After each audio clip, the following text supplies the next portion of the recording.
Hello everyone. Let's get started.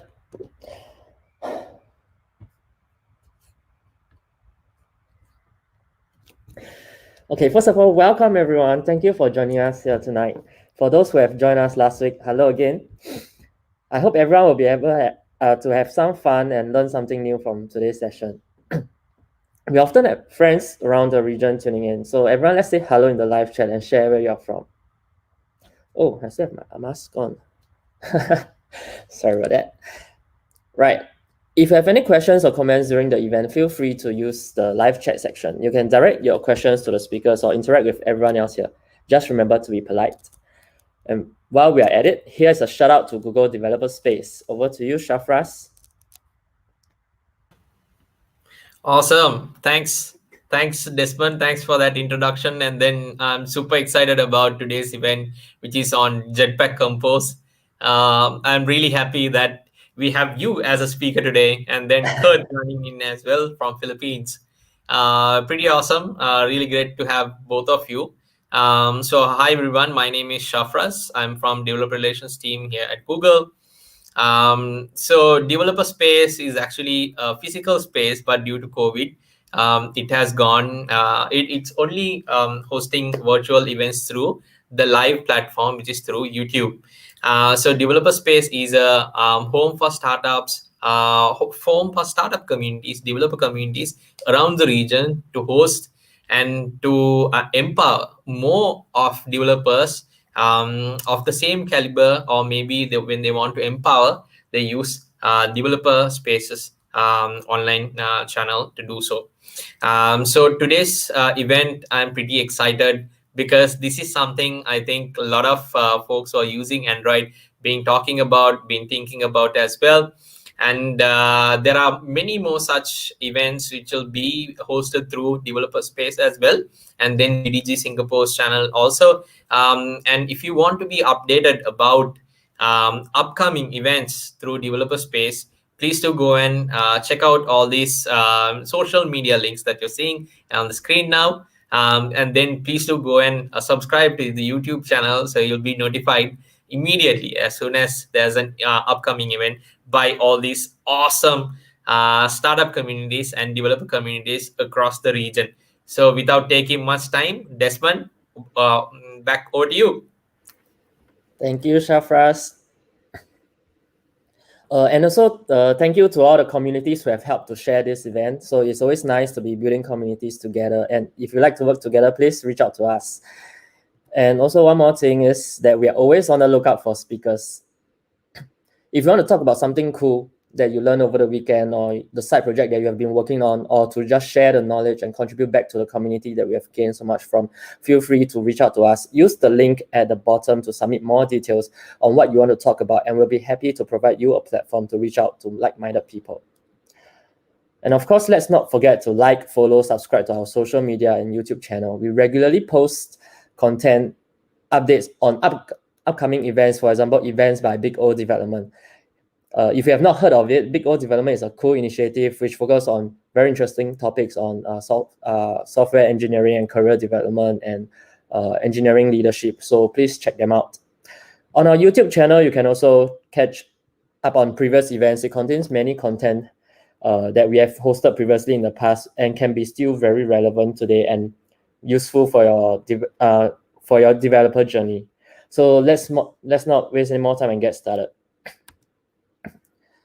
So the theme today is Jetpack Compose. Jetpack Compose is a shiny new thing for Android that many Android developers are very excited about. It totally changes the way we write our Android apps, and it promises to make app development much easier and more enjoyable.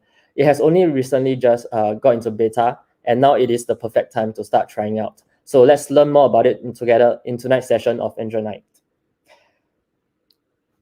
First, we'll have Kurt, who is a senior software engineer from the Philippines. He'll be introducing to you about the basic components of Compose and what you can do with it.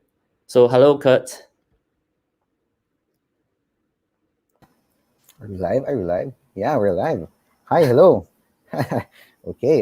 Yeah, we have a lot to dive into. So yeah. So first of all, I want to thank GDG Singapore for having me. So yeah. So my name is Kurt. I'm a senior software engineer for Palentina, and right now I'm doing a lot of full stack development. But I really started as an Android developer, and I specialize in it, and it's really where I guess where I enjoy development the most. So yeah. So I did this talk last month in GDG Philippines. So it's really nice to be talking about it again and um, just spreading the word about Jetpack Compose. Like Desmond said, like it's really a shiny new thing, and it's going to make the development much easier. So yeah, Jetpack Compose is a hot topic. So I just want to start by giving like a brief background, I guess.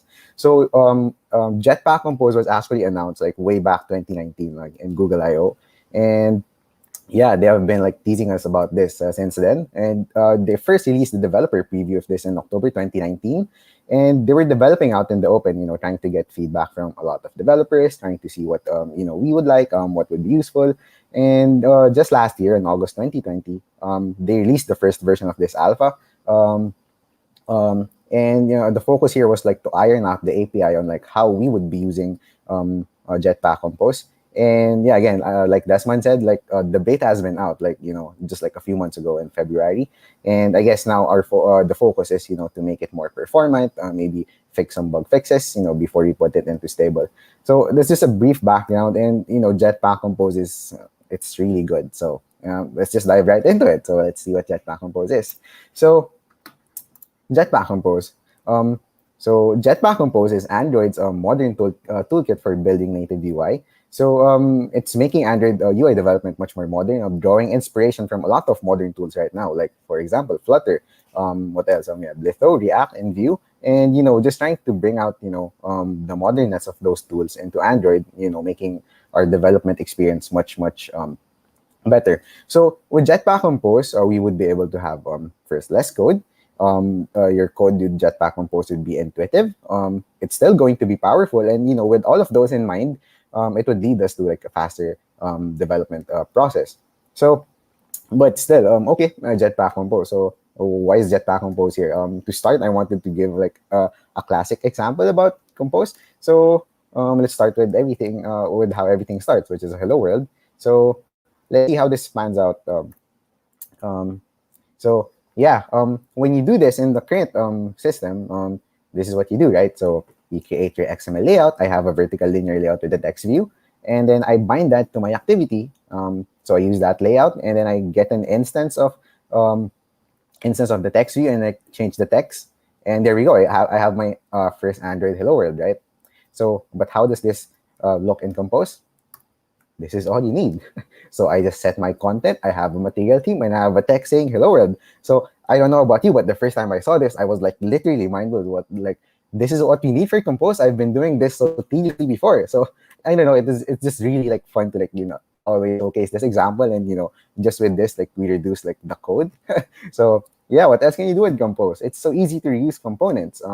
You can make composable functions. Like here, I'm saying I have a greeting and I can pass in a name. So when I pass a name, I'm going to create a text saying hello to that name. So if I have this composable, I can just reuse that and create greetings from to different things. So greeting to Android, a greeting to Jetpack Compose, and that's reusable. So yeah, those are just like quick examples about it. But really, like why Jetpack Compose? Is it just like eye candy for us, or like ergonomic? So yeah, it actually tries to solve a few problems. So the first is they wanted to unbundle the UI toolkit from the platform releases. So let's say we have a bug in like Android 11, and there's a bug in the view system, and someone from the team like fixes it tomorrow. So even if they fix that tomorrow, we won't be able to get that, and that's because it's bundled with the platform release. So we have to wait for Android 12 to get that fixed. So us as developers, we have to wait for that, along with our product consumers. So it's quite hard to do that. But with Jetpack Compose, the UI toolkit is separate from the platform, so they can release separate Jetpack Compose fixes. That's really unbundled from the Android version. Next, fewer technology stack flowcharts. So as we've seen earlier, we've completely removed the XML aspect of our UI, and it's just nice to be just working with Kotlin, and it can also clarify state ownership and handling. We'll dive right into that later. And yeah, the last thing is ergonomics. So we'll be able to write less code. So yeah, so these are some of the things that Jetpack tries to solve, and aside from being modern, it tries to do these things. So yeah, it's there's some brief, I guess, concepts about it. So let's start composing. So start with the building blocks, which are components. So here I just have a simple screen, trying to showcase the different components. So we have like a top app bar, we have the text button, different kinds of buttons, a card, and maybe a bottom app bar. So let's try on like how we can like put this inside the code. So there are a lot more components, but I just tried to choose a few and like see how we can use them. So yeah, let's start. So as our entry point for our applications, we have our activity, right? So in this activity, what we only actually have to look at is the set content function. So this set content function is where we would be putting our compose code. So instead of set content view and then binding it to your XML layout, you put your compose code here, and that's it. So let's remove the other code and let's just focus on here. So if I want to add the text, I can just say, hey, I want the text, and I can pass in the text parameter, and I'm just giving it like a string of text. So okay, now I've done the text. Now, how do I see this? So with the XML layout, at XML layouts, we have our layout editor available, right? But with Compose, we don't have that, but we have another thing, which is like our preview. So before we get into that, I'm gonna try and extract this. So I'm going to make a demo composable and use that. So since I extracted that function, I can reuse that in another function. So I'm gonna go ahead and make another function saying preview demo. So what's new here is that aside from the composable annotation, I added this at preview annotation, and this at preview annotation tells Android Studio that, hey, I want to view what this looks like. So I want to view what demo looks like, and now in our IDE we would be getting this. So there we go. Now we see how this demo composable that has a text component which has a text string, and we can see that in the preview. Like here's text. So the preview is actually quite powerful. So aside from just being to preview your code, you can see that there are two buttons over there. So one, the other button is that you can run this specific composable to an emulator.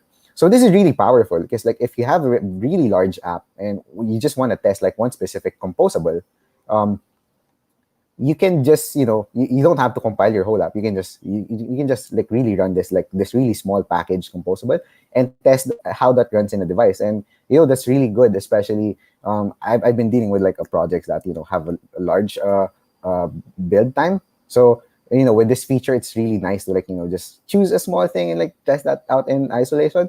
So that's really nice. The next button is like for interactive mode. So here you can also run your composable in your IDE for quick verification. So you don't even have to deploy it to your emulator. We know how emulators are really expensive, especially when you have a not really powerful device. So it's really good that we have these tools in preview.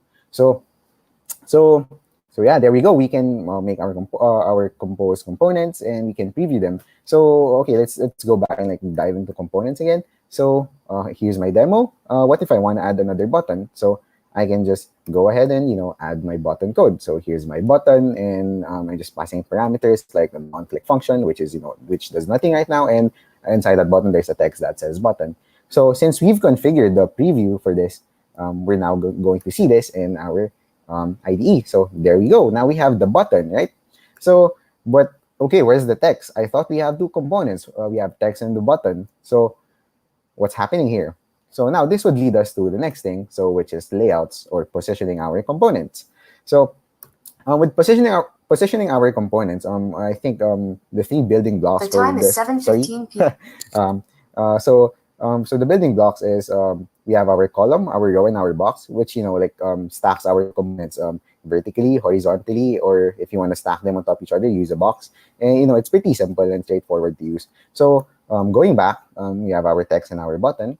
If I want to position this in a vertical manner, I can just put them inside the column, and there we go. Now I have my components in a vertical manner. They're stacked on top of each other vertically. And if I want to show this horizontally, I can just change column to a row, and we can do that.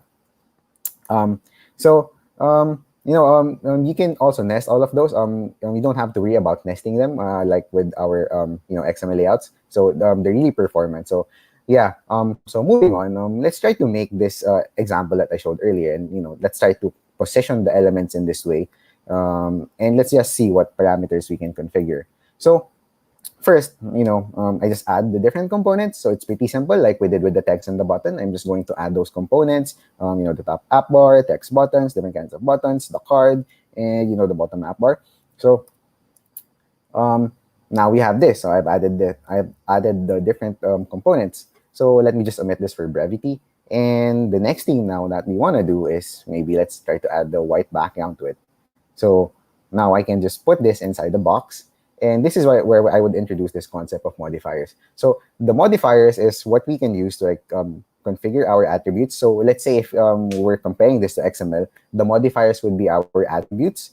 And this would just be where you would specify how a component would behave, how it would be laid out, how it would be styled. So in this case, I'm saying that, hey, I want the box and I want it to have like a background of white. And inside that box, we have a column. So which is why we have those.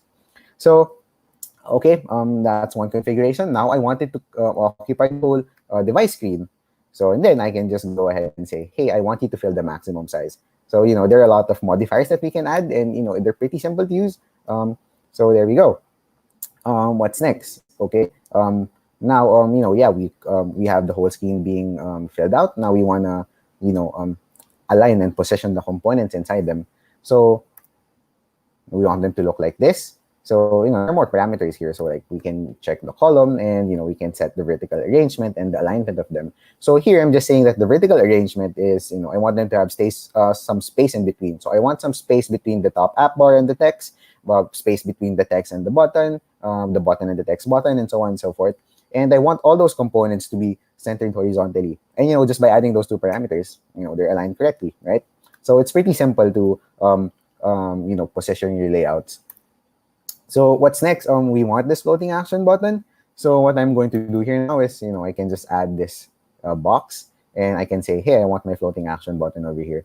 And the reason why I put this box over here is so that, I can just change the content alignment to it. So I want the floating action button to be placed at the bottom end, which is the lower right.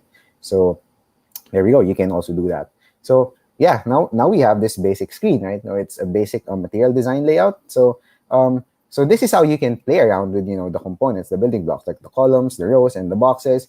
And, you can pretty much build anything you want on top of it. But if you're, there's also an easier way to do this. So this is actually Material Design's basic layout. So they also provided an API for it, which is the scaffold layout. So this is a pretty simple API, which is a slot-based API where we can just configure, the top app bar, the bottom bar, the background color, and we can specify our content and such. But I just wanted to show that, if you understand how to use the columns, the rows, and the boxes, you can pretty much, position everything how you want them. And, it's that easy. But you can also make, these kinds of APIs to make your life easier or use them. But if you want something more custom made, it's easy to use them. You can go ahead and, just make a custom implementation using those. So, okay. We've had the components. You can position them. Now let's look into a more classic use case in Android development, which is lists. There's always lists in an Android app.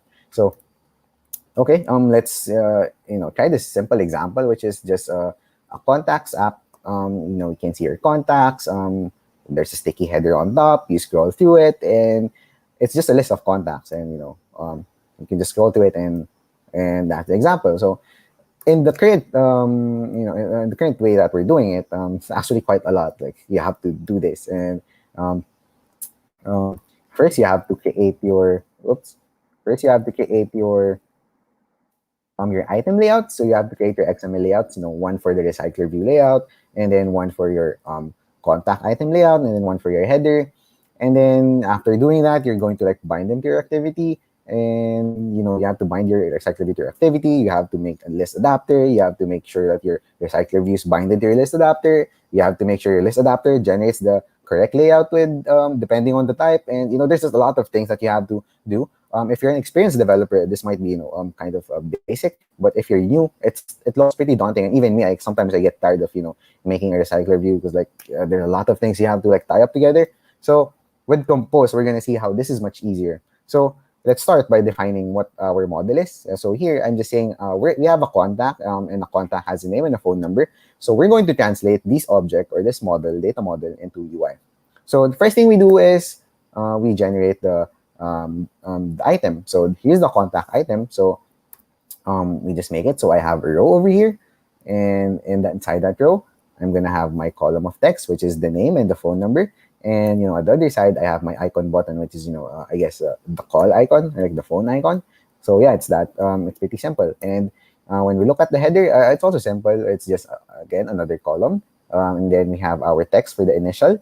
And you won't be able to see it, but there's a divider that's it's there to separate the header from the items. So yeah, okay. We've made our composable. It's that easy. So now how do we generate the list?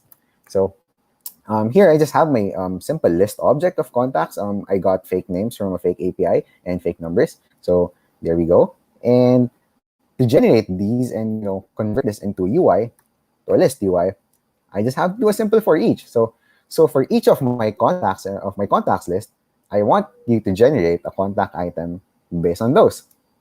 And just by doing this, now we have our list. So it's that simple, right? No recycler view, no list adapter, no binding, no whatever, no yada yada. I just have to do a for each and say, hey, I want this model to be generated. And that's it. Now we have our list. So it's pretty easy to generate lists in Compose. And I don't know, it's just really a breath of fresh air, I guess. So yeah, so let's try to move on. So let's try to generate the header. Okay, so I added more code. I want to have a header to it. So what I'm first going to do is I'm going to sort my contacts by name. So I want to sort them alphabetically. And the next thing I'm going to do is I want to group those contacts by their first letter. I want contacts that start with letter A to be grouped together, that starts with letter B, so on and so forth. And I'm just going to retrieve that grouping. And for each grouping, I want to see what the grouping is. So I want this the group that starts with the specific letter to be generated and every contact inside it. So there we go. I'm just creating a contact header and I pass in the letter of the grouping. And for each of the contacts inside the grouping, I generate a contact item for it. So by doing this, now we have our list. So there we go. It's super easy. We have our header, we have our contacts. And so what's wrong with this? So here, you can see that there's that circle that trying to go up, and that's me trying to swipe up. And this is a list, but nothing's happening. So why isn't this list swiping up? So and here, this is where we should configure our behavior. So here I just added this vertical scroll modifier, and you can see now in the GIF that it's already scrolling. So there we go. Now you have your list. You have your header, you have your contacts, and it's a perfectly working list. So is it then? No, not actually. So this is actually still not, it's working, but it's still not efficient. So one thing with the column is that it would generate everything inside that you put inside it. So let's say we have 100 contacts over that list. So if you use a column, it would generate all 100 of those contacts. And if you look at the screen, you won't be seeing 100 of those contacts at once. You would be seeing maybe 10, maybe even less. And it doesn't make sense to generate everything out of that, right? Because you don't need it yet. So if you generate 100 and you just need 10, you're kind of wasting memory for the other 90 contacts. So they added an API to make this more efficient. So to prevent that from happening, from us wasting resources, they added this lazy column API. So with the lazy column API, we don't even need the gesture modifier, but it would lazily generate your composables depending on what needs to be laid out on the screen and so on and so forth. So we just had to change a few things. So instead of doing a for each, they provided this items function, and just passing your models over there, it would handle the lazy generation of those composables. And they added the sticky header function. I didn't have to do anything. I just had to wrap my header in a sticky header function, and yeah, you can see in the recording that the header sticking, and you won't see that it's efficient, but it is efficient. So there you go. It's that easy to make lists. So yeah, this is a pretty basic example. You can try your own examples and go crazy, and it's just good. It's just good. So okay, let's move on. So now we've been presenting things. We've been trying to make our UI. So now let's talk about state and try to give life to our apps and try to make them work. So by their definition, so state is an app state in an app is any value that can change over time. So like they said, it's a broad definition. It could be your room database. It could be a variable in your class. But let's try to explain this in an example again. So here I have an example of like an error view. There's a retry button, and when I click on the retry button, it tries to retry and try to load the API. And to me, the state is what tells the screen that, hey, I have an error, or hey, I don't have an error, that would lead me to generate the whole what do you call this? Generate the correct component. So again, let's dive into the code. So first things first, let's figure out our UI. So we have our column, um, we have our icon, we have our text message, and then we have our button. So there we go. So now, how do we add state to this? So I'm just gonna omit some stuff for brevity. And how do we add state to this? So I can just add this variable. So here I just said I added an API has error variable, and there are things happening here. So it's trying to remember, and there's a mutable state of a Boolean value. So what is this?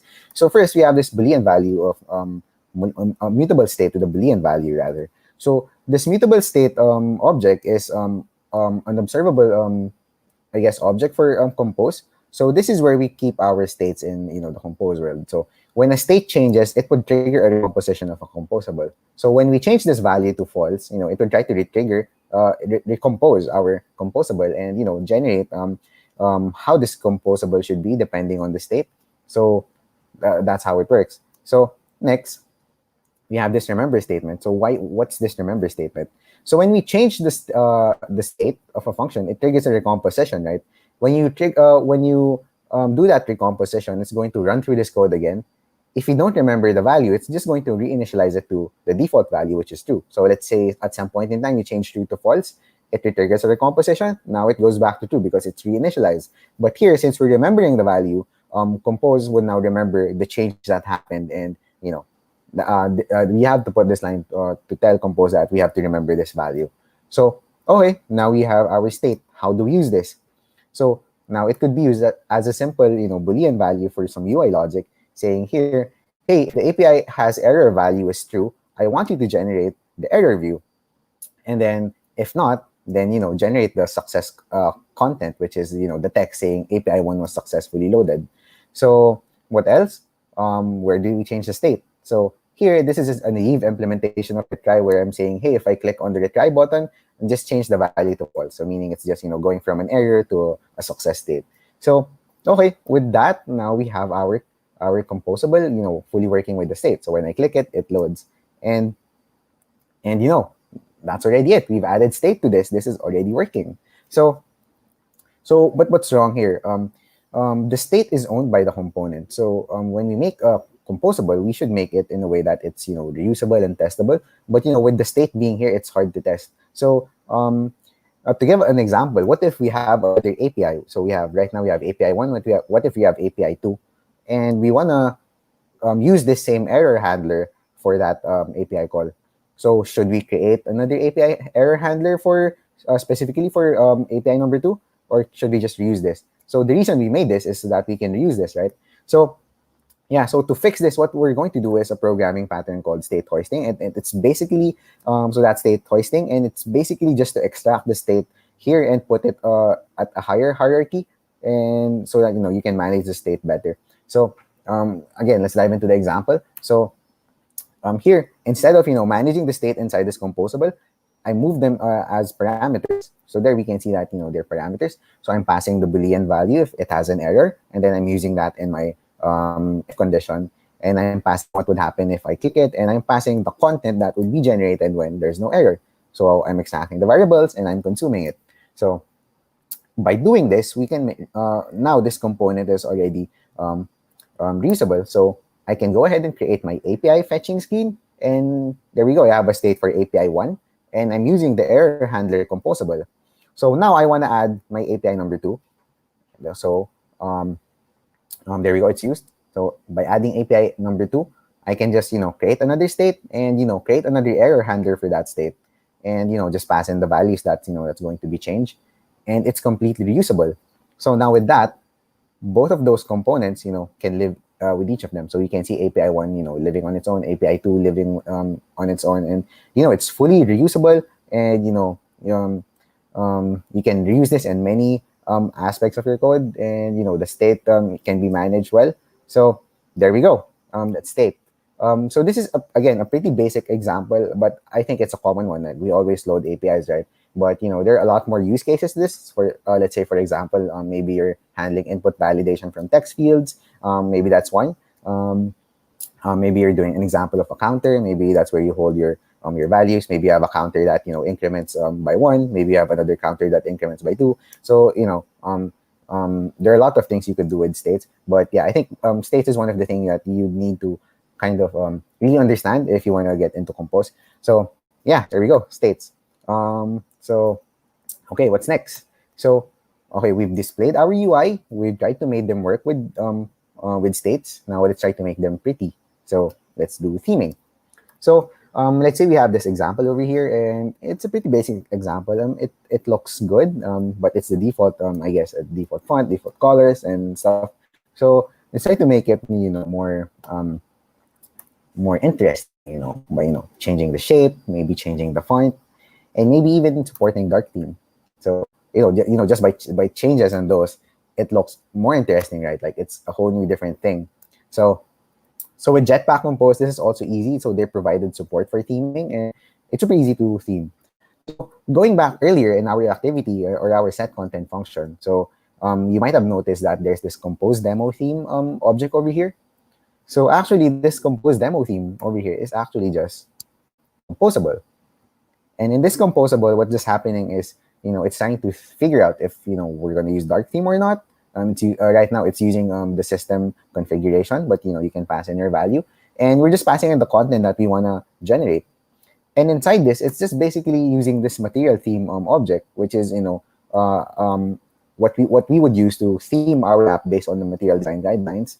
And it's just going to generate those based on like your color configuration, based on like typography, your shape theming, and based on those configurations, your content will be generated. So, it's not all magic, it's just all configurations. So let's go into color theming first. So like, how do we theme colors? So it's pretty simple. You just have to understand, what the guidelines is. So there you go. You can have your color schemes. You can have like a primary color, what your primary variant is, a secondary one, what the text is for your background, what the text is for your primary color, and you just have to like really lay out those. So this is the default theme that you would be able to see if you generate like your compose code. So let's try to make our own theme based on the example I showed earlier. So first, I'm going to find my color. So it's a simple definition. I have a blue color, and then a color given the hex value of a color. And what I'm just going to do is I'm going to generate my palette using the light colors function, and pass in the parameters. So I want my primary color to be blue. I want the secondary to be blue as well, and I want the text to be like white and like black depending on like where I want them. So just with this, we now change our screen to this. So it's a simple change. It changed from having a purple button to a blue one. So but it's that easy. So let's try to configure now our dark color palette. So it's the same thing. I give my definition to the green and the dark blue hex code. And here we go. Instead of using light colors, I use dark colors. And when you run it, now you're going to have this. So now it looks much more interesting, right? So it's that easy to generate your color theme. And it's pretty much configured already in the Compose theme. So if we're using dark theme, we use the dark color palette. If not, we use the light color palette. And that just flows down to the material theme configuration. And it will generate your content based on that. So there we go, color theming. So now what about typography? So the typography, I think, is really it really makes your app look more interesting. Like just changing the font correctly already gives it a different a feel, different aesthetic. So it's really nice. So to configure fonts, they have again different guidelines on this. So you have your H1, H2, H3 till 6. So these are your headlines. You have subtitles, bodies, and buttons. So you can configure this on how you want to do them. But yeah, these are the basic guidelines. So yeah, depends on how you want to use them. So here to configure them, I'm just making a font family over here. So I'm just stating a definition of what my fonts should be.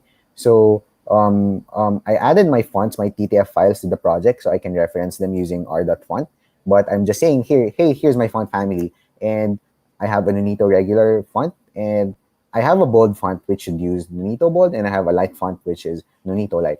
So by adding that, we can use them in this typography object, and like we did in the color configuration earlier, we can just change the values over here. Here I'm saying my headline one text style should be using Nonito, and it should have a font weight of bold. So it goes to the font family object and looks, oh, what's the bold font over here? And it's gonna look at, oh, it's Nonito bold. So that means H1 is going to use Nonito bold, and another configuration, which is the size, which is 96 scaling pixels. So you can do that, and you can do that for the other headlines, and have another configuration. So like, let's say for example, for body one, I have my text style, I'm using the font family Nonito, but this time I'm saying I want you to use the normal font weight. So instead of using Nonito bold, it's going to use a Nonito regular font, because that's how the font family is configured. And you can just configure the size again. So instead of something so big like 96, it's just 16 scaling pixels. So by doing that, now we can see that the design, like I showed earlier, is coming to life. So the font really changed it, and I don't know, to me it just looks more aesthetic. But there you go, the font's been changed. So one thing you might be wondering about is like, how are the fonts changed? So how do you configure that in your composables? So in your composables, there's a style parameter over there. So you can configure what typography style you want them to use. So here I'm saying that the header, the title rather, is going to use like H6. The date should use a caption style, and the body should use body one. The button should use a button. So you can configure that when you make your composables, and it would use the configuration that you will do. So there you go, typography theming, and which leads us to the last thing, shape theming. So it's pretty simple. You just tell material design how do you want your shapes to look like. So you can have round edges, you can have you can cut corners.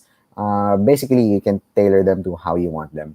So it's easy to configure them as well. It's just a shapes object. So you have 3 configurations: small, medium, and large. So I guess the small ones are like for, I guess, buttons and chips, so small objects. And the medium one, I guess, would be for like cards, maybe dialogues, and the large ones would be for the drawer and the bottom bar, I guess. So yeah, you just have to define your configuration for them. So here I'm just saying I want the small objects to have a rounded corner shape. So I want them to be rounded by 50%. So yeah, that's the configuration. So now Compose will do that. And the medium components, I want them to have like a cut corner shape. So I want you to cut the top start, which is like the top left, and like the bottom end, which is like the bottom right. So which is why in this screen, you can see that, they're cut on those edges. So there we go. Just by giving those configurations and passing those to the material theme configuration, you would have those designs. And, again, from where we started, it's much more interesting, and, it's just, more aesthetic to look at, and it makes your design much prettier. So, okay. Let's make them even more prettier by adding motion and animation to it. So, yeah, let's try to look at what different kinds of animations we can try to do here. So, here's a simple animation for colors. So in this example, I just have this column. It has a background, which is right now it's set to white. And when I click on the buttons, I just change the colors. So if I click the green button, it goes to green. If I click dark blue, it goes to dark blue. So it's pretty simple. So there we go. I'm gonna go click it, turns to green. And click blue, it turns to blue, right? It's pretty simple. But I want to make it fancy. I want to add some animation to it. How do I do that? So it's super easy to make animations in Compose. So I can just add this one line here. I'm just going to say I want to animate the color as a state, and then I pass in my color state. And instead of using the color state, I'm going to use this animated color state and use that in my modifier. And by doing that, now I have quick animations.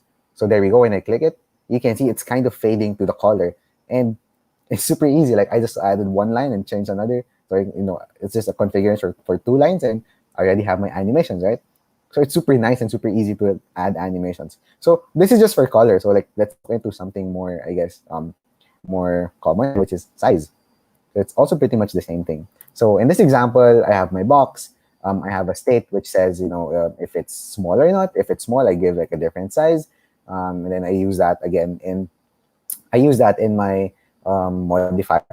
And when I click it, it inverts. So big to small, small to big, so on and so forth. So here's how it looks like. And it's just snapping to like a small and a big state. It looks good, but always make it prettier with animations. So like we did earlier, by using animate color as state, we can use animate DP as state. So I can animate dips as state, and pass that again in my parameter, and you can see in this recording that when I click on it, the recording is pretty bad, but it's animating, and there's some motion that's happening to it, and just by that, it's much more pleasing to look at. So there we go, animations.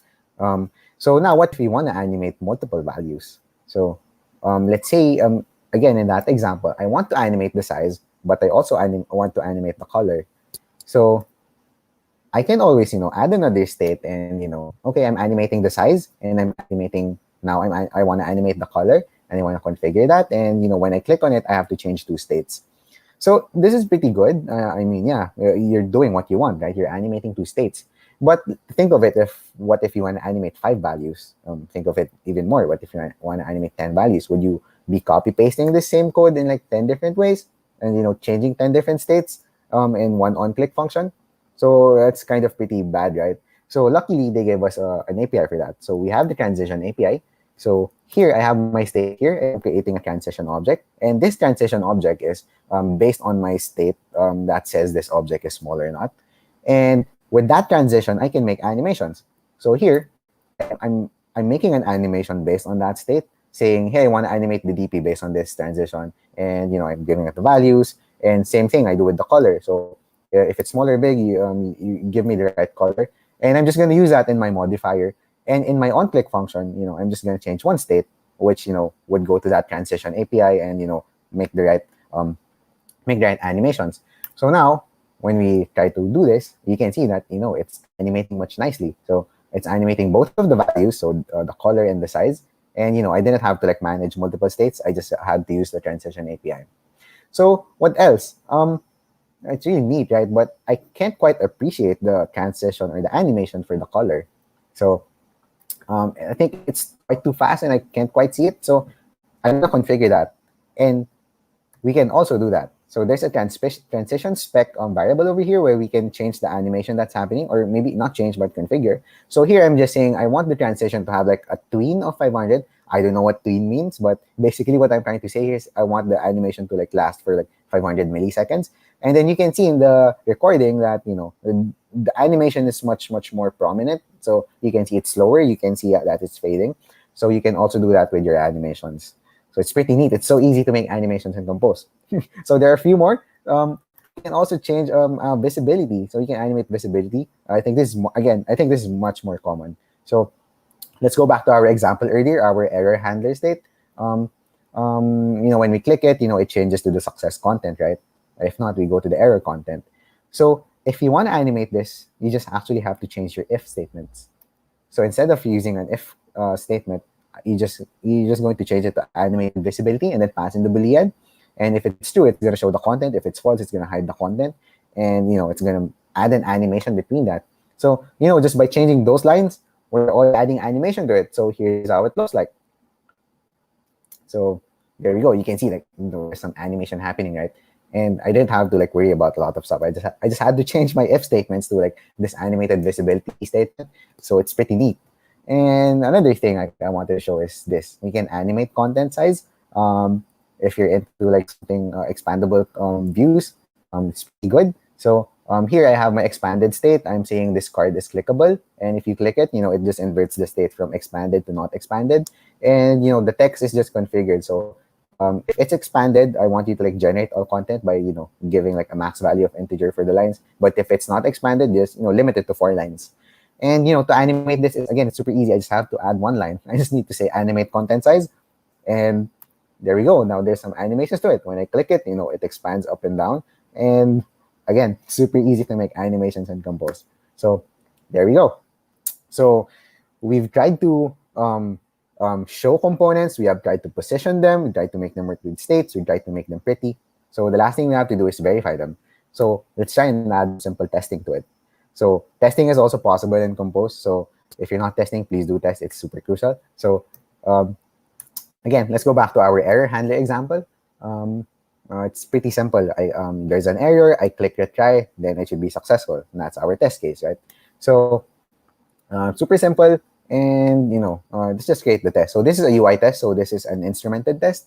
And what's important here is that we should tell the test that we're testing Compose. So we add the test, we add the rule by using create compose rule. And there we go. Now we add our test case.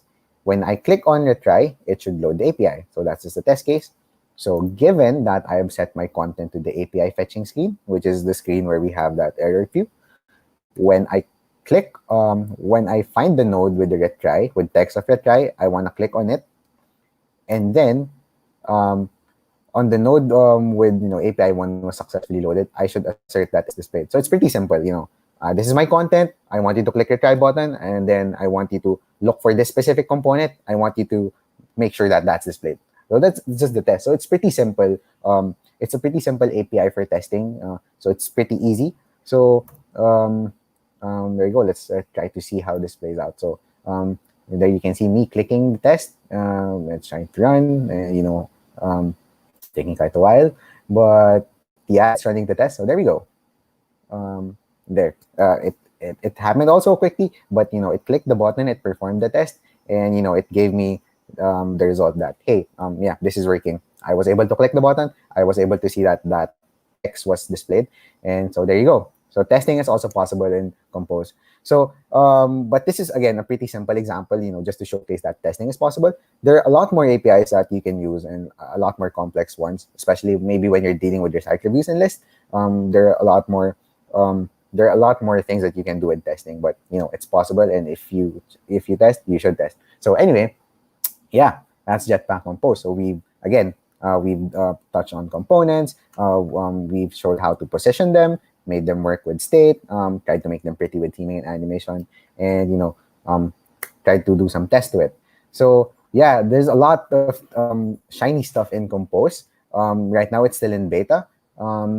I'm still not using it in production myself, but I'm trying to get into it and trying to learn what Compose is. I think it's a great time to learn about Compose so that when it goes to production, you can easily make the switch.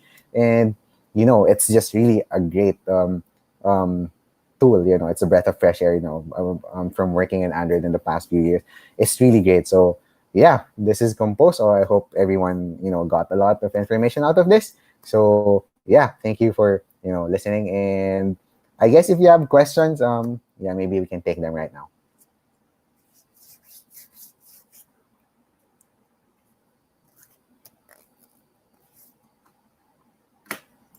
Sorry, Desmond, I think I can't hear you. Hello. There you go. Yes, hey. thank you, Kurt, for giving us this very, very comprehensive introduction to Compose. So I think we have learned so much, and it really has invoked a lot of questions from the audience as well. So let's start with some of them. Uh-huh. Can there be constraints-based UI in Compose? Yeah, actually, I think there's support being done for constraint layout, but actually like I've said earlier, like you just only need like the 3 building blocks, which I think is like the column, the row, and the box. So the constraint layout, as far as I know, was built with the limitations of like nesting layouts and with linear layouts in the XML way of doing things. So with Compose, it's actually super efficient. You can just nest a lot of layouts, and they've made it in a way that it's efficient.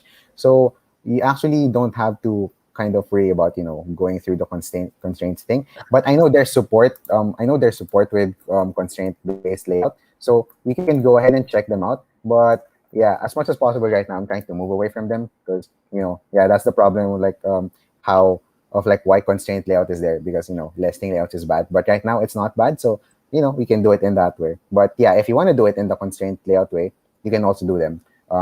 There's support for it. All right, thanks. Wow.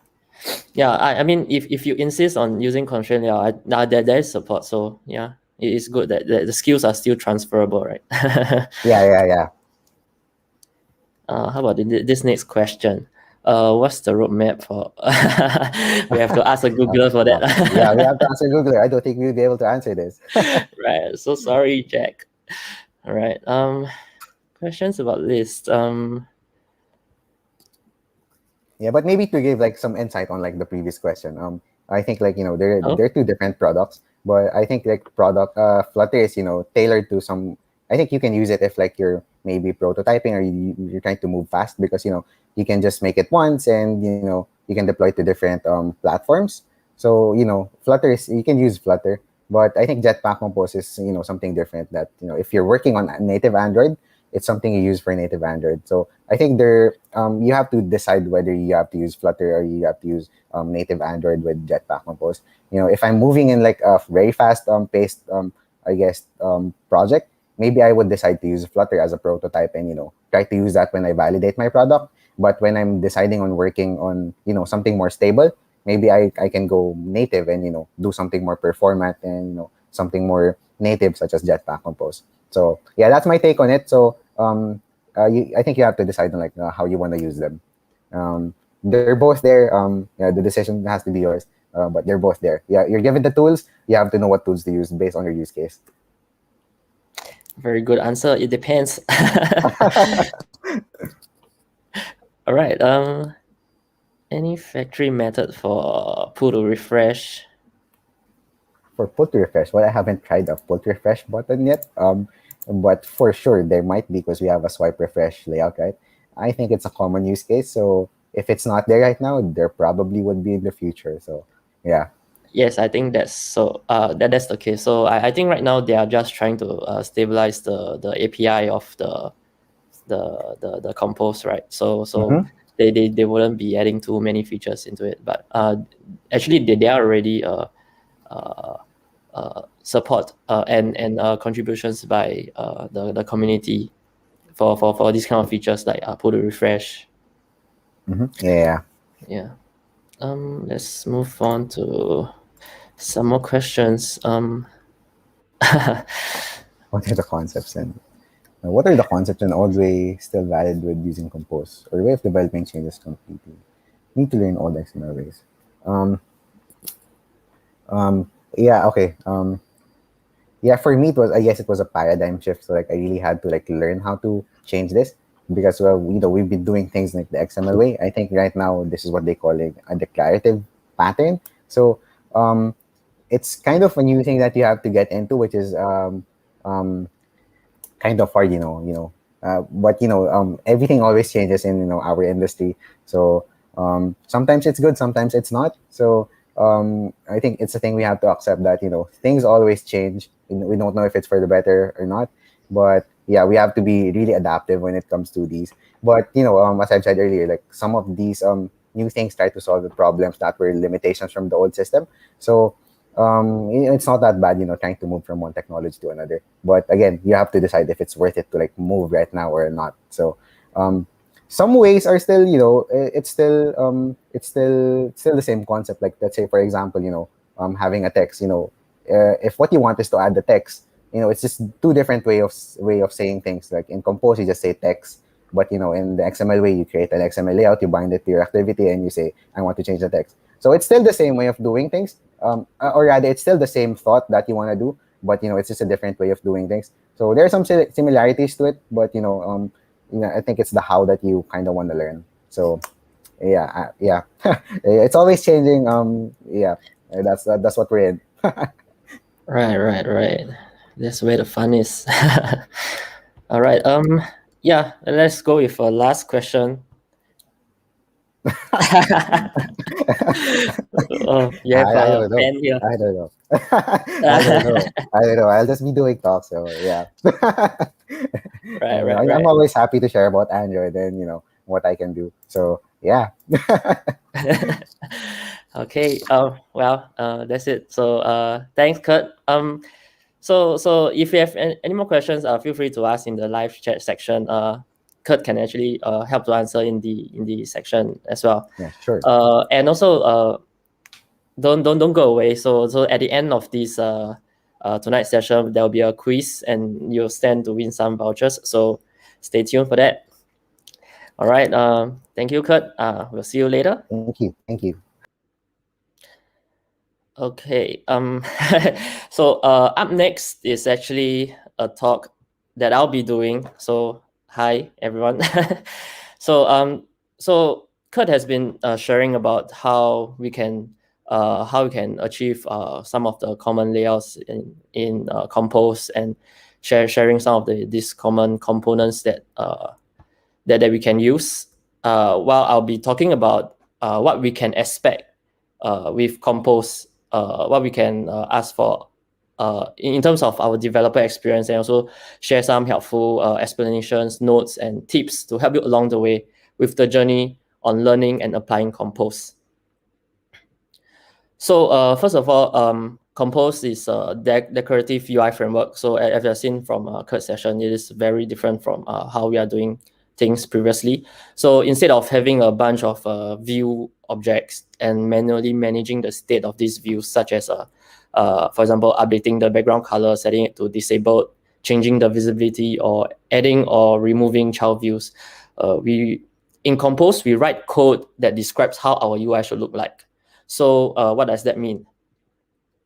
So if you're like me who prefer simple words instead of fancy terms, a simpler way to describe is that decorative UI means that our code is our UI. So let's take a look at a very simple example.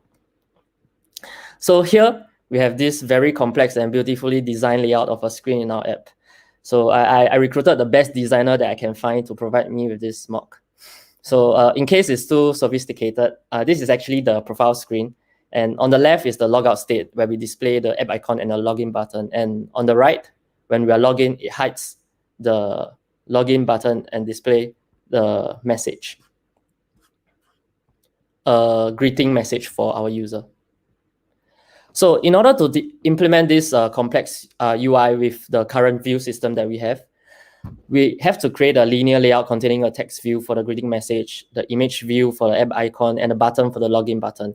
And depending on whether the user object is now or not, we will update the visibility of each view and also update the text of the greeting text view if the user is not now. So this means that we are going to have all these view objects together, and then we have to update the state of these view objects to reflect the current application state that we are in. So I'm sure that the actual apps that we have is going to be a lot more complex than this. And as it grows in complexity, it's also easier to make a mistake where we don't reflect the app state accurately, such as missing out the update to some views here and there, and we'll end up in some inconsistent state, such as forgetting to hide the login button when we are already logged in. So on the other hand, with Compose, we only need to describe how the UI should look like by invoking composable functions. So we don't have to manipulate the view objects. We can even use control flows such as if-else to decide what to display and what not to display.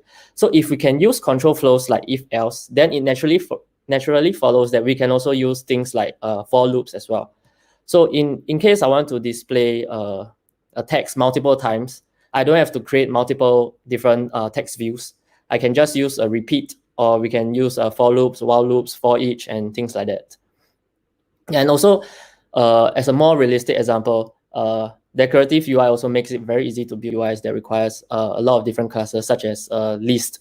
So if we want to use, in our app, if we want to have, let's say, display a list of users, like in this code here, we can use the lazy column composable function, which Kurt has talked about just now. And this behaves like the recycler view.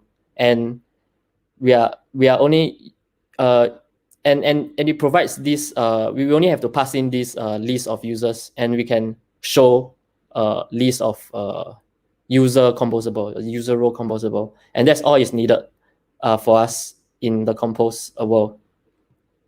So if, let's say, we want to support multiple view types, we can simply use an if-else statement or a when statement. So we can just say, if the user role is admin, I'll show the admin role. If not, I'll show the normal user role.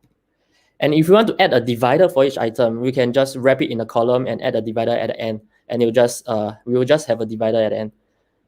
And if I want to add some spacing to each item, for example, I can just use the padding modifier and use the modifier to add some spacing. And now each of our list item has spacing.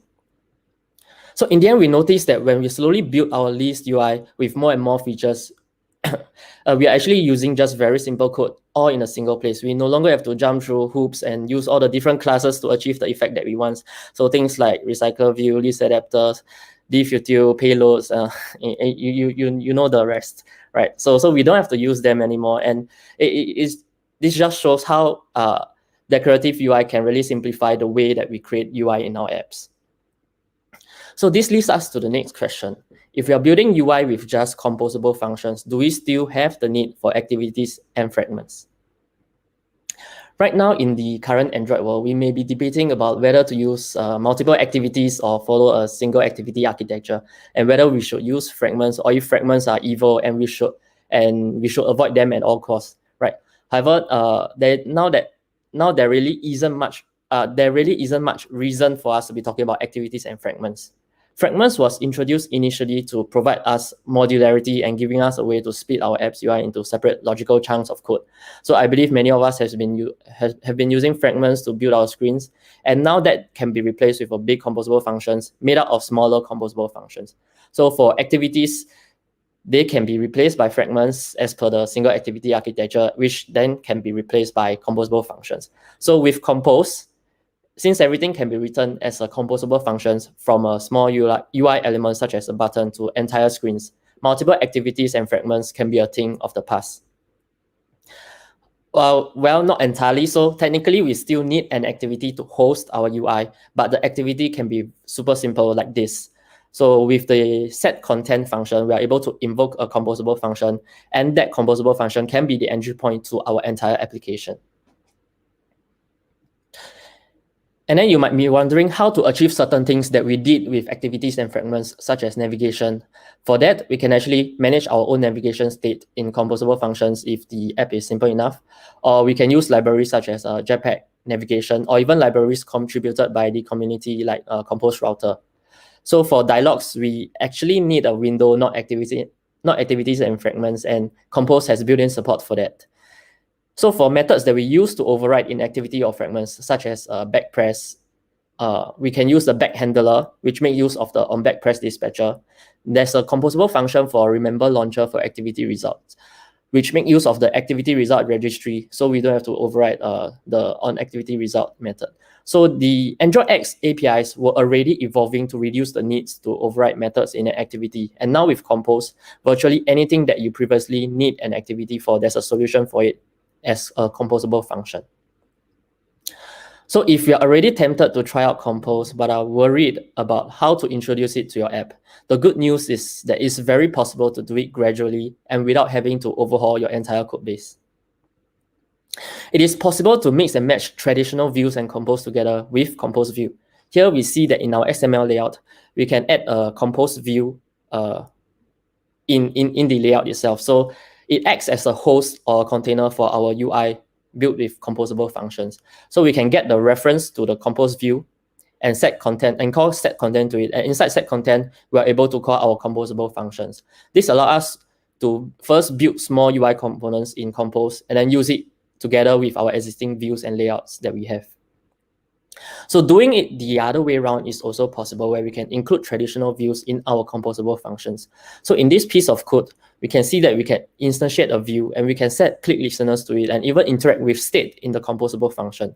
So the view can also read and be updated of composable state in the compose function. So using this approach, you are able to still use UI components that are still not yet available in Compose, such as a map view, for example, or some complicated custom views that you already implemented previously and you don't want to re-implement it in Compose. So you can use this to mix and match your views.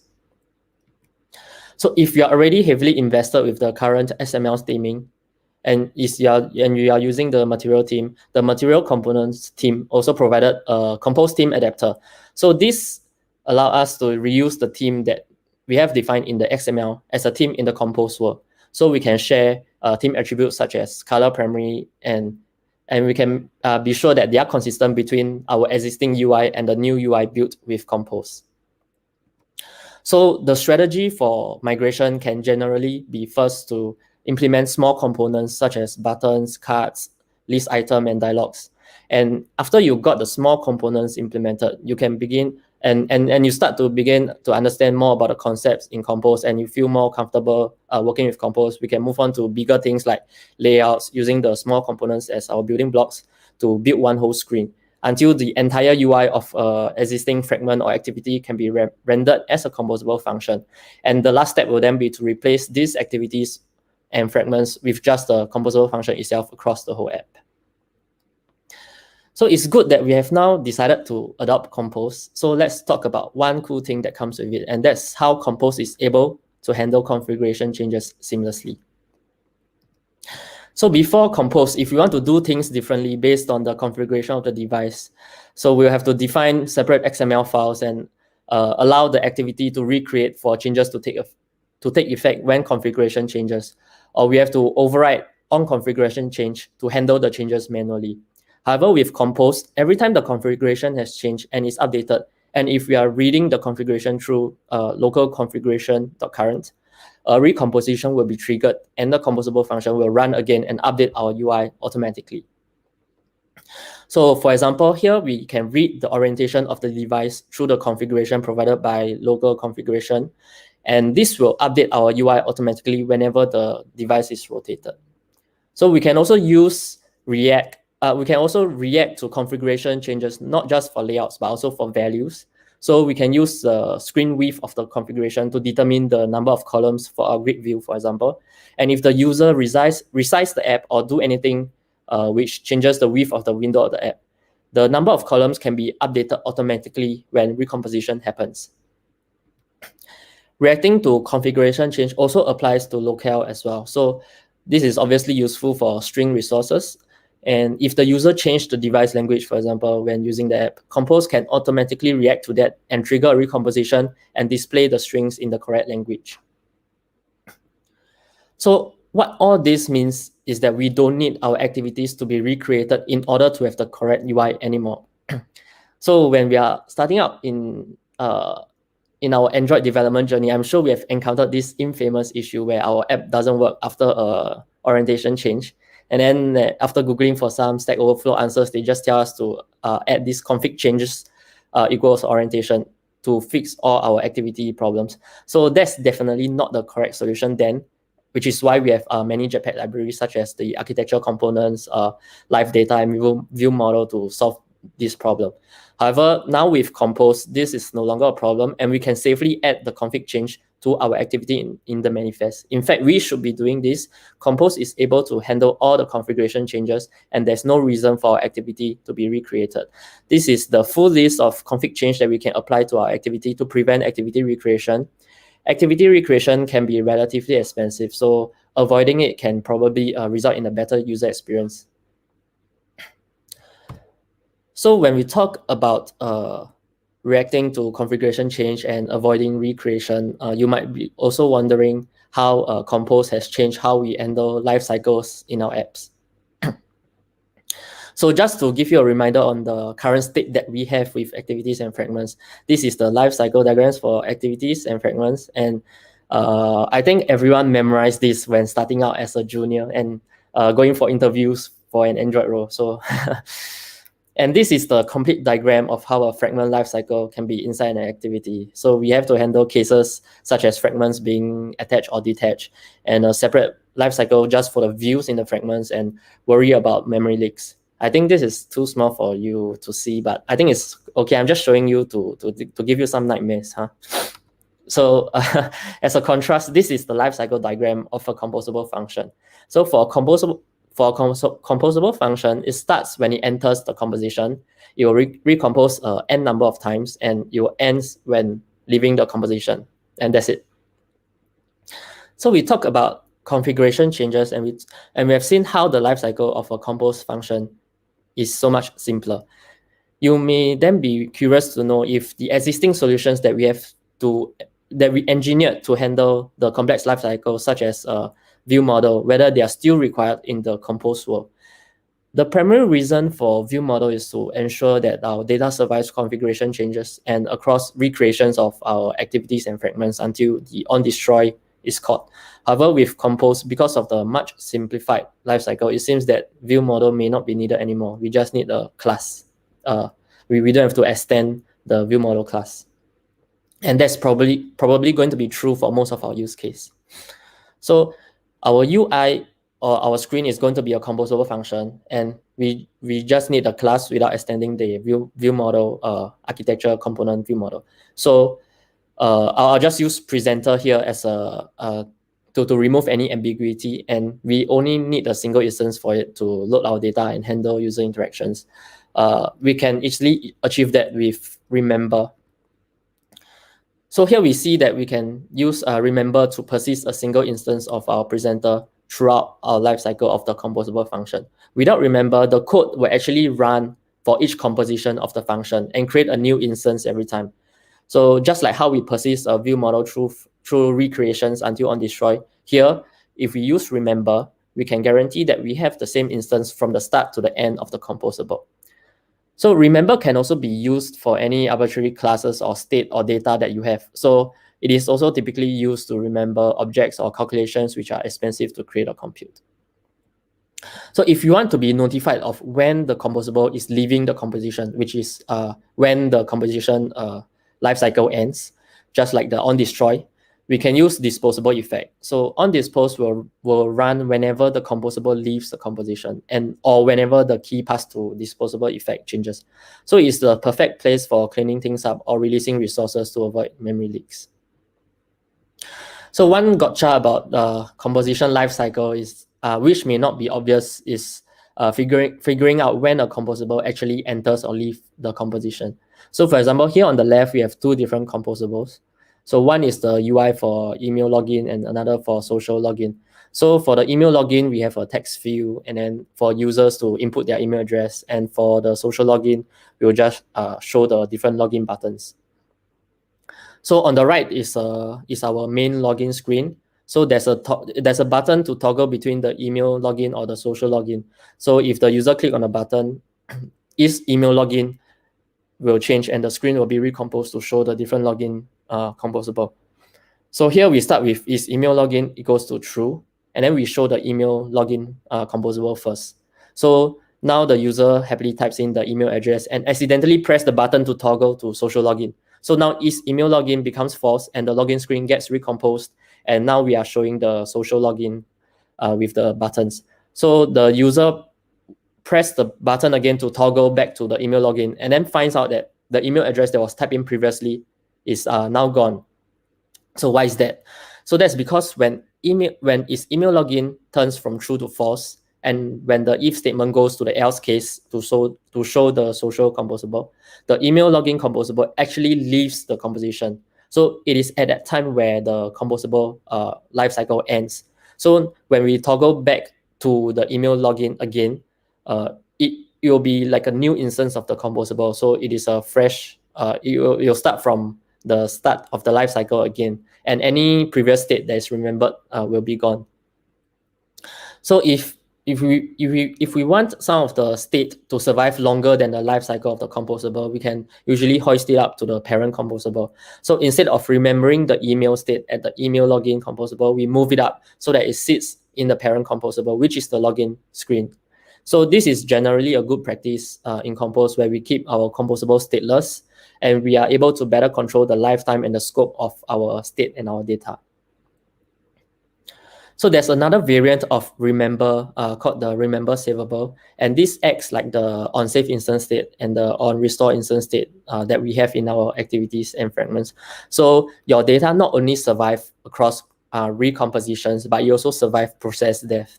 So of course, similar to remember, the data will be forgotten once the composable leaves the composition. So the rule for saving instance state here also applies for remember savable. So regarding the type of the data that can be saved. So we can only save primitives such as strings and floats, and also parcelable data. So of course, you can also choose to save a custom data type, but then you will have to provide a custom saver, which will serialize your custom data type to the allowed data type, which are the primitives and parcelables. So let's move on. Adopting to Jetpack Compose, it is probably a good time to start looking into coroutines and flow if you haven't already. So many Android X libraries are now having first-class support for coroutines, and Compose is obviously not an exception. So there are many APIs and features in Compose which makes use of coroutines, and there's also API which makes it easy to collect data from a flow. So just as activities and fragments have a lifecycle scope, it is also convenient to get a coroutine scope tied to the lifecycle of the composable with remember coroutine scope. So this is useful for launching a coroutine outside of a composable, such as in a button callback. So all launch coroutines from the coroutine scope will also be automatically be cancelled when the composable function leaves the composition. So we don't have to worry about manually cancelling the job. So here we have a button where when you click on it, it will show a snack bar. The show snack bar function is a suspending function, and therefore we have to launch it in the coroutine to call it. And we can use the scope from remember coroutine scope. So using suspending functions for the APIs can be very powerful, especially when modeling things that can happen over time. So when we call the function show snack bar, it will suspend until it is dismissed or interacted on. So with suspending functions, there's no need to register for action callbacks or a dismiss callback. We just wait for the suspending function to complete. And this will allow us to write imperative looking code, which you can see here. So many Jetpack Compose animation APIs are also available as composable functions such as animated visibility, and they are all backed by lower level APIs built with coroutine suspending functions. So if you want to be building and customizing delightful animations into your app, it's good to familiarize with suspending APIs that the animation APIs provide. So in Compose, it is also very easy to collect from a flow with the collect as state. So what this does is that you'll transform the flow into a composable state, which you can read from composable functions. So in case the flow is a hot flow, and we will be wasting resource if the host activity is in the background. So when the app is in the background, the composition will be still active and the collection of the flow will never stop. So which means that the flow will still continue running and producing values. So in the newer versions of the lifecycle library, I think version 2.4, an extension function is introduced to allow collection of flow following the lifecycle of the lifecycle owner, which is usually the host activity. So this makes it more like live data, which is built to be lifecycle aware, and which will automatically start or stop collecting from the flow depending on the lifecycle of the activity. So the Android DevRel team has also published this article talking more in depth about this and why it is important. So be sure to check it out. Next, I'll be talking about Jetpack libraries. So they have served us well and has been very useful to us to help us in writing our apps. And I cannot imagine being an Android developer without these libraries. So some of them may become less relevant as we move to Compose, especially for the view-related libraries and things such as app compat or live data. But they are still, but some are still very useful, and it provides us with the Google recommended approach of writing apps in Compose. So let's take a look at some of them. So I think the navigation component is one of the most useful libraries that we can use in Compose. It helps us to manage our navigation graph and organize our screens. So it is actually the exact same navigation component as the non-compose variant, just with extensions to make it work with composable functions. So this is for Compose. Obviously, we will not be using XMLs to build our navigation graph, and for now we won't have the ability to preview our navigation graph. Instead, we'll be using the Kotlin DSL to build this graph. So the nav host is a composable function, and inside it we can declare routes for the different screens that we have. So routes are like URLs. So we can make use of this to pass data to our screen by appending query params for optional arguments, or making the data part of the route for non-optional arguments. So for example, here we have the home route without any parameters, and the profile route takes in an ID in the path. So because this is a string, right? So the one restriction here that we have is that we can only pass simple data types that can be encoded as part of the route. And we cannot be passing parcelable objects like we used to be able to do for activities and fragments. So actually, this restriction helps to enforce a better app architecture where we only pass in the important bits like the IDs, for example, and then we load the data separately in the screen with a repository or use case. So The navigation component also support advanced use case like deep links and nested navigation graph. And the one big thing that's still missing right now is screen transitions. So there's currently no animation if you are using this Jetpack navigation library when we are navigating across different screens. However, they are working on it right now, and it is actually one of the highest priority feature that they are working on, and it is promised to be ready by the 1.0 version release of the library. Next is the favorite topic among Android developers, which is dependency injection. So Hilt is the recommended solution for dependency injection in Android apps, and it works seamlessly with Compose. If you're already using Hilt in your current app, then you are mostly good to go with not much changes required. You can easily retrieve a Hilt view model, annotated view model in your Compose. However, do note that the view model follows the scope of the activity of the fragment that is hosting the composable content. So if you are working on a pure Compose app, so you only have one single activity, right? So it is recommended to use the navigation component so that the view model can be scoped to the navigation graph or the nav backstack entry. If not, your view models will be scoped to the single activity, which essentially means that you have the same single instance of each of your view model for the entire life of your app process, which is usually what you do not want.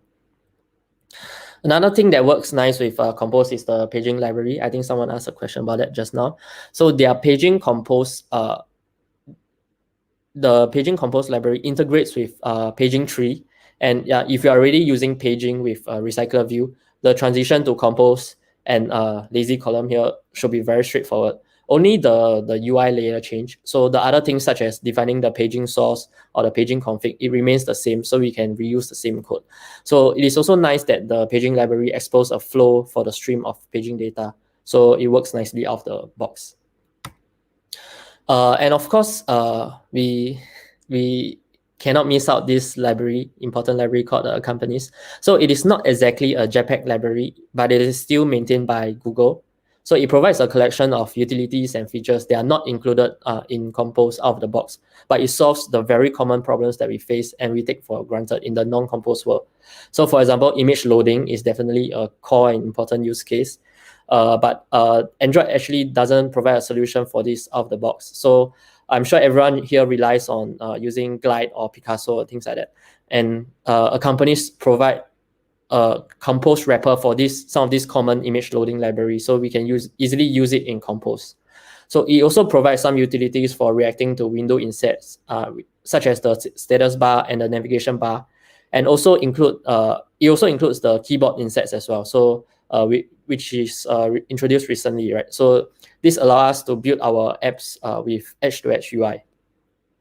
There's also some layouts such as view pages and flow layouts or swipe to refresh, which are not provided by the Compose team at the moment. However, these features are provided here in this library. And because they intentionally want to keep the API surface of the Compose smaller, so that they can focus on these the core APIs and achieve a stable 1.0 release faster. So the API of these features provided by companies, they are still evolving and they may be subject to changes as well. So it is likely to see them be included as part of Compose officially in the future. And when that happens, these companies' features will become obsolete and will likely be deprecated. And we can just migrate to the official new solution in the future. So Jetpack Compose is still very new, and it has went through a long time in alpha, and only recently just went into beta. And many things have been changing. In fact, there's I think a lot of breaking changes when going through the alpha release. So given the state that it is in, the blog posts or answers you find online may not be up to date with the latest version. However, there's definitely enough content and resource for us to go in depth into Compose. So obviously the best place to look for more information on Compose is the official documentation. So I must say that the team at Google has been doing an outstanding job. So Compose is something new and totally requires a new way of thinking, but then they managed to break it down and explain the concepts clearly such that anyone can pick it up very easily. So the documentation here are always up to date and covers everything you need about Compose. For people who prefer watching videos over reading, they also provide many short videos covering many different topics and teaching you how to achieve the common use case of building an app. So there are also code labs which are very useful for those preferring the guided step-by-step learning. Although I also recommend creating a small project to play with Compose and to explore. To learn more, I think reading source code is also a very good way to learn. And I'm also always digging through the source whenever I'm trying to understand how something is being implemented, or I want to find out how what is actually going on under the hood. So it is a good thing that the source is freely available to us, and it is easy to navigate around using Android Studio. While going through the source, we may sometimes find references to samples on how to use the API. But as you can see here, sometimes they are all unresolved. However, not to worry, we can always find the unresolved samples in cs.android.com. So this is actually code search, right? So this is a very useful website, and be sure to bookmark it. So we can find everything composed or non-composed here, including the source and the sample codes. So I found it very helpful when learning Compose, especially with all the sample code on how to properly use their APIs. And if documentation and sample code is not enough, there's always the sample apps that we can refer to. So these sample apps are all open source, and it showcases the different techniques and approach to implement the various use case and effect that we want in our app. So it is definitely helpful that we can see how to combine all the different usage of the different APIs and libraries to achieve our desired goal. And it's always good to have a reference to learn from. And I think this is one of the most important resource when exploring Compose, which is the Kotlin Slack channel. So many interesting discussion takes place here, and we can always get insights directly from the people on the Compose team and the community. So I found it to be a very valuable unstructured source of documentation, if that's how to phrase it. And we can often get ideas and learn something new from people in the community doing and then see what they are doing with Compose. Interestingly, since Compose is quite new, there are many times where I Google search for a question in Compose, and I won't be able to find the answer anywhere else, but I'm able to find what I need from the Slack channel. So you can just type in your query in the Slack channel itself, and most probably you are able to find it. So if you can't find it, not to worry, you can simply ask your question there, and the friendly community or the Googlers will answer it for you. So do join the Slack community if you haven't already. And that's all I have today. So I hope you learned something new about Compose, and learning something new like that can be challenging. So I hope what I've shared today is useful for you and able to help you on your learning journey. So thank you.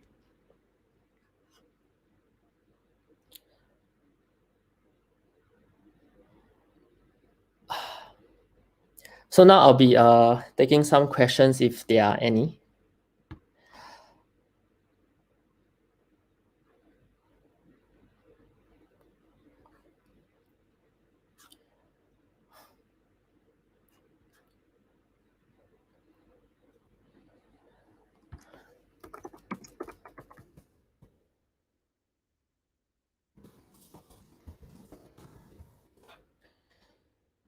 All right, let me see.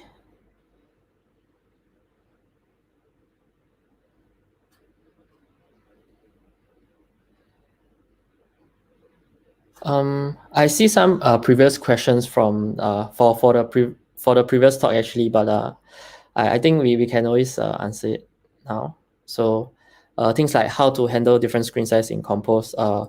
So as I mentioned, we can use local configuration to react to screen sizes, and it happens automatically. And if the screen size change, we can also the function will get recomposed automatically as well. So it is definitely much easier to handle different screen size in Compose than our traditional views that we are using right now. And also, will this recorded session be uploaded? Yes, I think it will be available on the Google Dev Space and the GDG Singapore channel. So if you want to catch it, feel free to catch up anything that you have missed from this tonight's session. All right. It seems that we have come to the end of our talks, and it's time for our quiz. So I'm just going to have you folks hold for a moment while I set up the quiz. So just a little short moment.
So thanks everyone for waiting.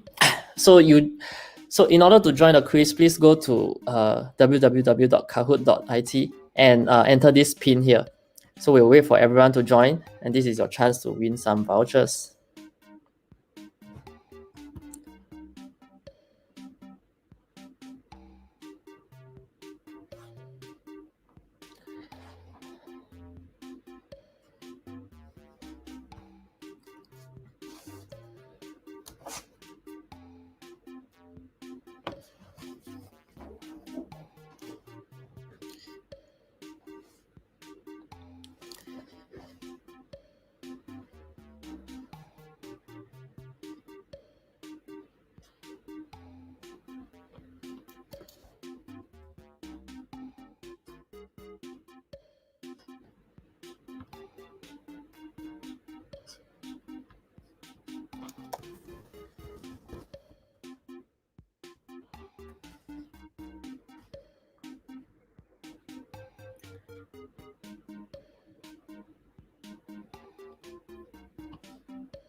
Let's also welcome Kurt back on screen.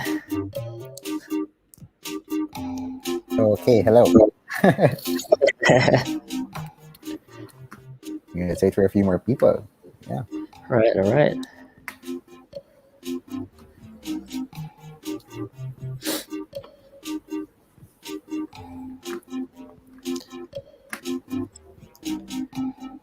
Whoa. Shall we start? Yes. Okay. I can't remember the questions. Let's just see. All right, let's start.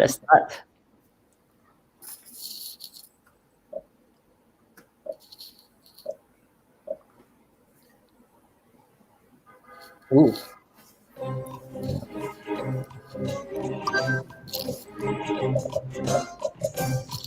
Wow, what's the oh, this is a bit tricky. I can't remember small details like this. Yeah, I think I mentioned it at the first in my first. It feels like such a long time ago. Wow. Oh yeah. 6 people got it right. Oh, it's Kenneth. I think he joined last week as well. Which is the function where we can start invoking composable functions. Oh, is it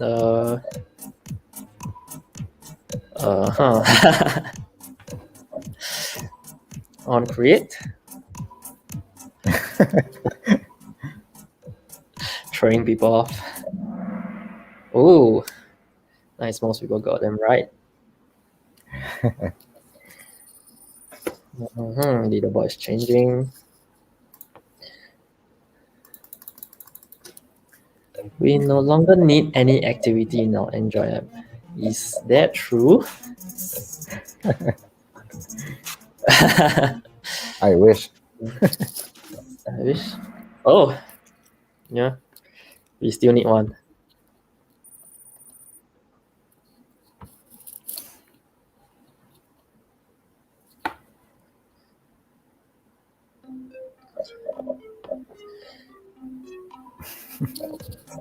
To be honest, I've never really used the preview function actually. Sometimes it's not working for me. Yeah, sometimes it was really quirky. So yeah. Yeah, but it's still in wow. Okay. Kenneth leading the way. What layout allows us to implement a UI with a basic material design layout?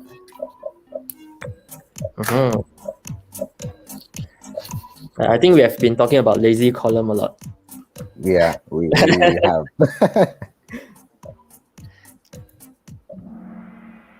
Oh, nice. Yeah, I think that's what they call it in Flutter as well. Oh, is it? Oh, it's transferable. Huh. Or they just copied Flutter code.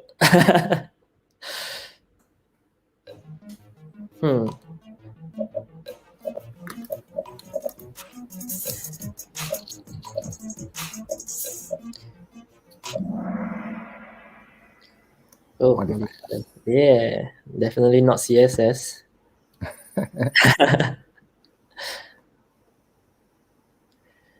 To keep the value of state across three compositions, we should use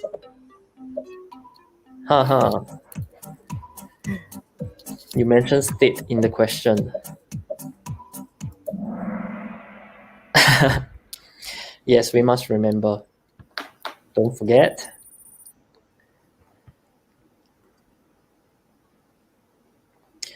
So what's this called?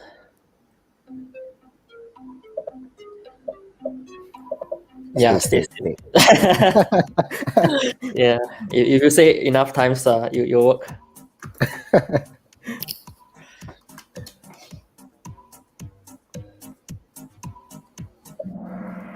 Oh, state hoisting. Yeah, I think it's something of a new concept, right? I think it was a concept way before, but yeah, it's moving into the Android world now. Right. Yeah, Android is So, slow. What can we use?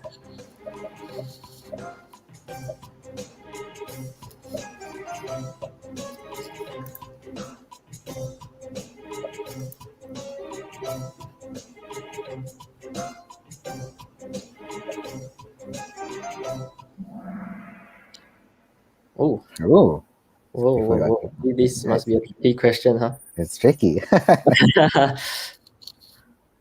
All right, last question. True or false? Can we not?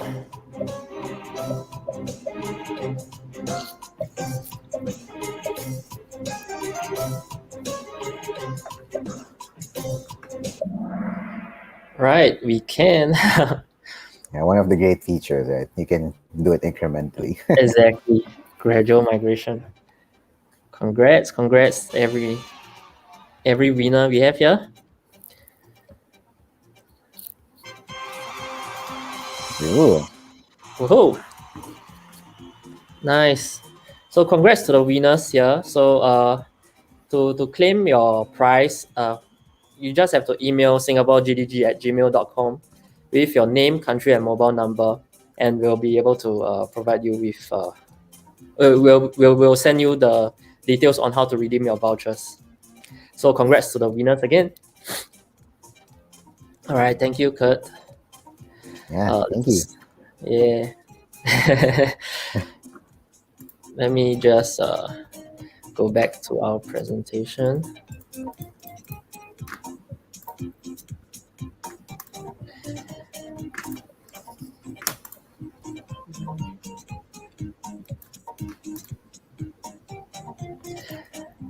All right, so we have come to the end of our session, and thank you, Kurt, once again for joining us tonight. So we are Thank very you for happy having me. here, and it is really a very comprehensive introduction.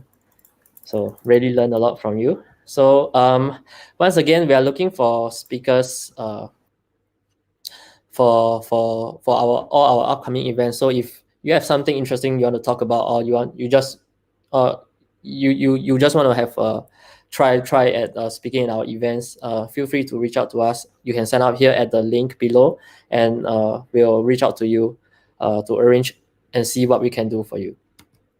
So also for next week, we are having another theme of the next event will be on Kotlin. So stay tuned for that. And of course, we have an upcoming event by Big O Development on engineering productivity metrics and morale. So this is something that you don't want to miss if you are interested in improving how you can improving yourself in your career as a software engineer. So this will be hosted on the 9th of June. So don't miss it. And that's it, folks. That's all for tonight. We hope you enjoy our time and learn something new. And we hope to see you again next week. Bye-bye.